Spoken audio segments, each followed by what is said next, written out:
আজকে পাট শাকের বড়া করব, তার জন্য পাট শাকগুলোকে খুব ভালো করে বেছে নিয়েছি। এবার এর মধ্যে খানিকটা নুন, হলুদ আর জল দিয়ে নিচ্ছি। আমি পাট শাকগুলোকে নুন আর হলুদ জলে খুব ভালো করে ডুবিয়ে রাখবো, যাতে এটা পেস্টিসাইডস ফ্রি হয়ে যায়।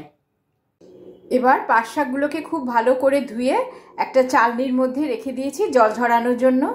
একটা বাটিতে আমি 5 চামচ বেসন আর 5 চামচ চালের গুঁড়ো আর নুন আর হলুদ নিয়েছি। নিয়ে একটা ভালো করে ব্যাটার তৈরি করে নেব।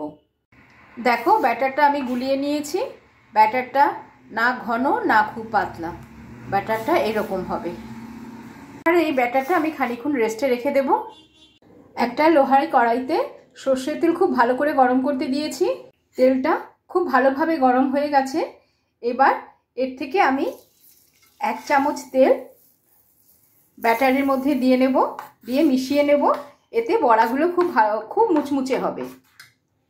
এবার খানিকটা পাট পাতা নিয়ে ব্যাটারের মধ্যে চুবিয়ে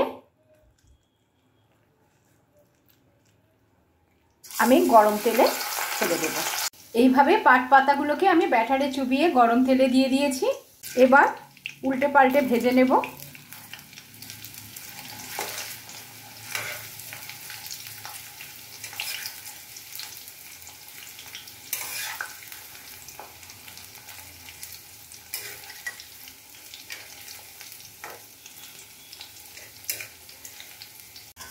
দেখো, বড়াগুলো আমার একদম লাল লাল করে ভাজা হয়ে গেছে। এইবার বড়াগুলো আমি তুলে রাখবো।